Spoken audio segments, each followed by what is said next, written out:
Karis dan Shalom. Baik, kita akan mendengar firman Tuhan dari kitab Yohanes pasal 4. Kita akan lanjutkan bacaan kita di minggu ini. Sekali lagi, bacaan firman Tuhan pada minggu ini diambil dari kitab Yohanes pasal 4. Kita baca dari ayat 43 sampai dengan ayat 54. The reading of the Word of God is taken from John chapter 4, verse 43 up to 54. Yohanes pasal 4 ayat 43 sampai ayat yang ke-54. Demikian bunyi firman Tuhan. Dan setelah 2 hari itu, Yesus berangkat dari sana ke Galilea. Sebab Yesus sendiri telah bersaksi bahwa seorang nabi tidak dihormati di negerinya sendiri. Maka setelah ia tiba di Galilea, orang-orang Galilea pun menyambut dia. Karena mereka telah melihat segala sesuatu yang telah dikerjakannya di Yerusalem pada pesta itu. Sebab mereka sendiri pun turut ke pesta itu. Ayat 46. Maka Yesus kembali lagi ke Kana di Galilea, di mana ia membuat air menjadi anggur. Dan di Kapernaum ada seorang pegawai istana, anaknya sedang sakit. Ketika ia mendengar bahwa Yesus telah datang dari Yudea ke Galilea, pergilah ia kepadanya lalu meminta supaya ia datang dan menyembuhkan anaknya, sebab anaknya itu hampir mati. Maka kata Yesus kepadanya, "Jika kamu tidak melihat tanda dan mujizat, kamu tidak percaya." Pegawai istana itu berkata kepadanya, "Tuhan, datanglah sebelum anakku mati." Kata Yesus kepadanya, "Pergilah, anakmu hidup." Orang itu percaya akan perkataan yang dikatakan Yesus kepadanya, lalu pergi. Ketika ia masih di tengah jalan, hamba-hambanya telah datang kepadanya dengan kabar bahwa anaknya hidup. Ia bertanya kepada mereka, "Pukul berapa anak itu mulai sembuh?" Jawab mereka, "Kemarin siang pukul 1 demamnya hilang." Maka teringatlah ayah itu bahwa pada saat itulah Yesus berkata kepadanya, "Anakmu hidup." Lalu ia pun percaya, ia dan seluruh keluarganya. Dan itulah tanda kedua yang dibuat Yesus ketika ia pulang dari Yudea ke Galilea. Demikianlah jauh pembacaan firman Tuhan. Diberkati bagi setiap anak Tuhan yang membaca, yang mendengar, dan yang melakukan firman Tuhan. So far the reading of the Word of God. Blessed is he who reads and those who listen and obey the Word of God. Tema khotbah bagi kita pada saat ini adalah kuasa penyembuhan Yesus dari jarak jauh kepada anak pegawai istana itu. The power of the healing by our Lord Jesus Christ from a long distance.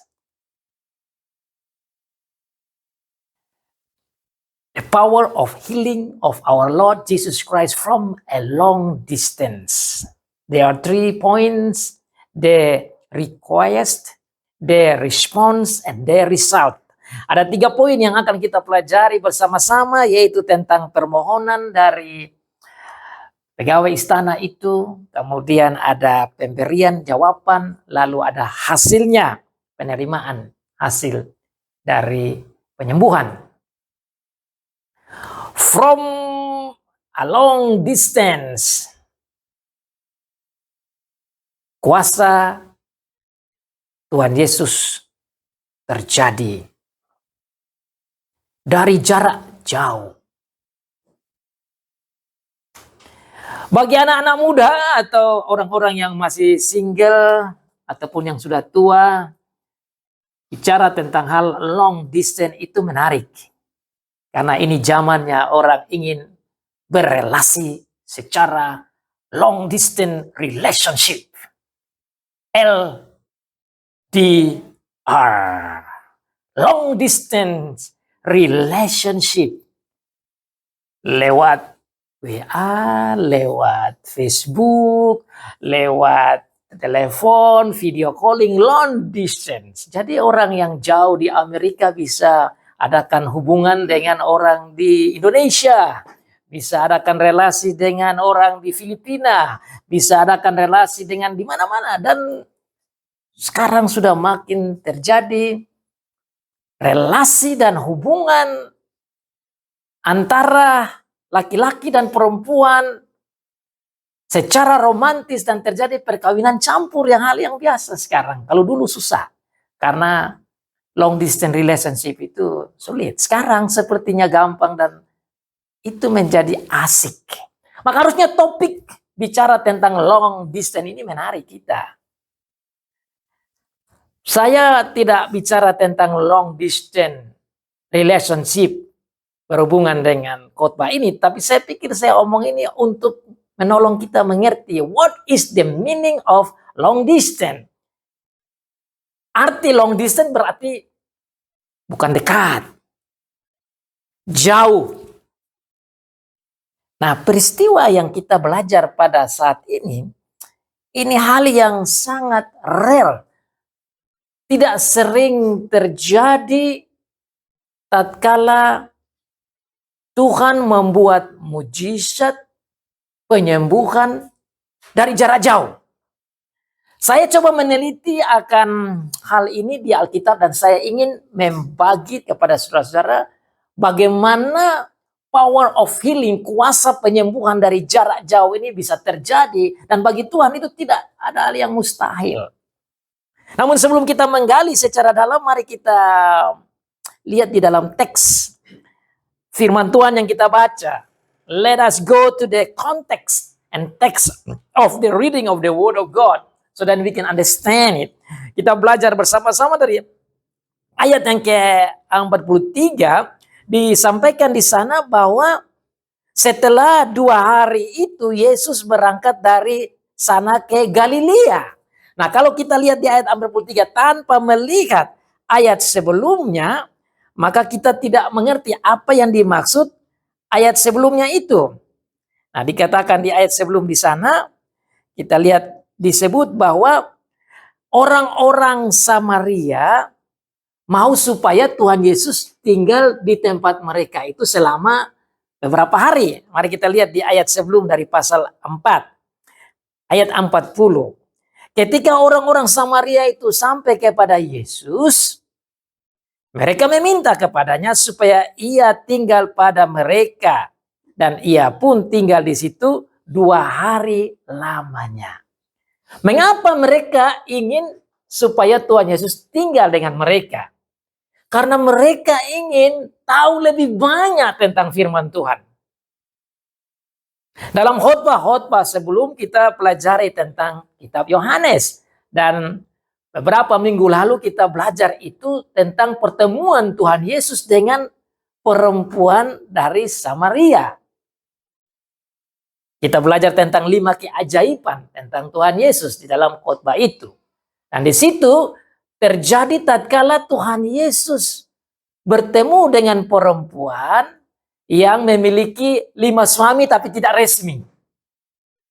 Dia adalah seorang perempuan dari Samaria. Dan dalam konteks khotbah itu saya jelaskan bahwa perjalanan dari Yerusalem menuju ke Samaria itu cukup jauh.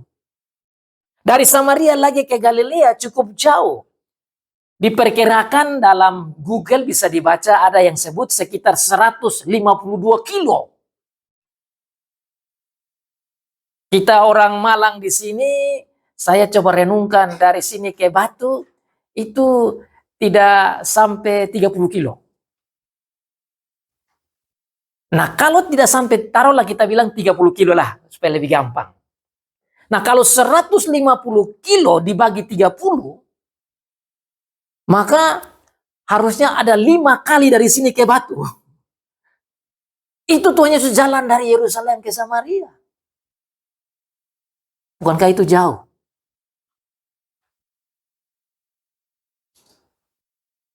Saya juga bagi orang-orang di NTT misalnya di Kupang, saya juga bayangkan kira-kira jaraknya bagaimana.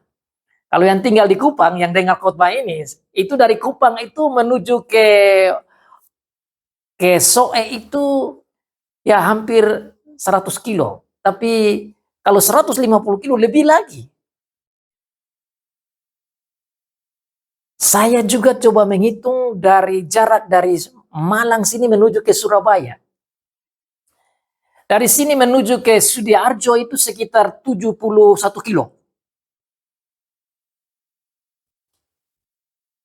Nah kalau 71 kilo berarti masih butuh lagi 70 kilo lagi, 2 kali lagi untuk menuju ke tempat yang dimaksud. Berarti 2 kali Malang Sudiarjo. Jauh ya. Maka dalam konteks yang kita baca tadi sudah baca bersama, tatkala Tuhan Yesus dan murid-murid sampai di sana dikatakan Tuhan Yesus letih atau capek. Perjalanan yang jauh. Sebentar kita mau hitung lagi dalam konteks ke Kapernaum lagi saya mau hitung itu. Karena banyak orang belajar Alkitab, kita belajar Alkitab, saya juga belajar Alkitab, lihat di petanya kecil kayak gini, kita pikir dekat-dekat saja. Tapi tatkala dengan ada Google sekarang, kita bisa ketik di Google dan kita bisa lihat jarak-jaraknya itu. Untuk kita bisa bayangkan, how far was it? Berapa jauh perjalanan itu? Maka Tuhan Yesus sampai ke Samaria, ketemu dengan perempuan itu, harus istirahat dan mereka harus makan, masuk akal. Karena capek masuk akal. Dan saat itu, dia diminta untuk ada di Samaria dan tinggal di situ 2 hari itu juga masuk akal. Kenapa? Karena sebentar dia mesti tidur untuk berjalan lagi dari Samaria menuju ke Galilea. Nanti dalam konteksnya dikatakan dia ada di sana 2 hari dan dia berangkat ke Galilea. Dan dalam konteks selanjutnya Galilea itu dia menuju ke Kana, tempat di mana dia buat mujizat air menjadi anggur.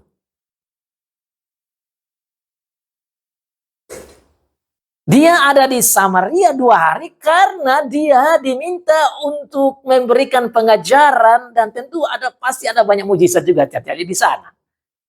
Karena di mana Tuhan Yesus ada itu selalu ada itu pengajaran, khotbah, tanya jawab, diskusi, perdebatan, kemudian mujizat terjadi supaya orang-orang percaya. Dan betul dikatakan dalam ayat yang selanjutnya, ayat 41, lebih banyak lagi orang-orang menjadi percaya. Saat dia di Samaria itu. Dan mereka berkata kepada perempuan itu, kami percaya tetapi bukan lagi karena apa yang kau katakan, sebab kami sendiri telah mendengar dia. Dan kami tahu bahwa dialah benar-benar juru selamat dunia. 2 hari dia ada di situ, mereka terima dia sebagai juru selamat dunia, sebagai Mesias, tentu sebagai Allah. Saudara-saudara harus ingat bahwa bagi orang Yahudi, orang Samaria itu bukan Yahudi tulen. Mereka itu dianggap Yahudi yang campuran, yang tidak dianggap sebagai yang benar. Mereka bahkan tidak suka dekat dengan orang Samaria itu. Makanya waktu murid-muridnya itu yang adalah orang Yahudi lihat Tuhan Yesus bercakap-cakap dengan perempuan Samaria itu, mereka heran. Bukan saja karena dia perempuan Samaria, tetapi laki-laki itu tidak boleh bicara dengan perempuan. Tapi karena Tuhan Yesus mau selamatkan perempuan itu, dia mengambil waktu untuk bicara dengan perempuan itu. Karena sebentar lagi dia tahu bahwa dia akan membawa firman itu ke kota Samaria. Sehingga wanita itu menjadi jembatan untuk berita Injil disampaikan ke kota Samaria yang dianggap kota najis bagi orang-orang Yahudi. Nah, di sini menjadi jelas bagi kita apa yang Tuhan Yesus perintahkan kepada murid-muridnya. Tatkala dia sebelum naik ke sorga, dia bilang kepada murid-muridnya? Kamu harus menjadi saksiku di Yerusalem, Judea, Samaria, dan seluruh penjuru bumi. Sebelum murid-muridnya jalan, beritakan Injil ke seluruh penjuru bumi, ke Samaria, dia tunjuk contohnya. Dan banyak orang tidak lihat ini. Tuhan Yesus tidak bawa Injil saja ke Yerusalem. Tuhan Yesus juga bawa Injil ke Yerusalem, ke Judea, dan Samaria. Sekarang orang-orang mendengar Injil. Kenapa? Karena dia mau supaya orang-orang di Samaria itu juga diselamatkan, maka dia setuju dengan mereka untuk tinggal di Samaria selama 2 hari. Selama 2 hari ini dia mengambil waktu untuk bercakap-cakap, untuk berbicara, untuk memenangkan mereka dan benar. Mereka diselamatkan. Nah, selama dia ada di Samaria 2 hari itu, dia lalu berangkat ke Galilea. Sekarang saya mau gambarkan picture petanya lagi. Yerusalem, Samaria, ratusan kilo, kemudian Samaria menuju ke Galilea. Saudara-saudara pasti ingat tentang Danau Galilea. Tuhan Yesus lahir datang dari sana. Nazaret ada di situ, Kana ada di situ, Danau Galilea ada di situ. Ini jalan jauh lagi.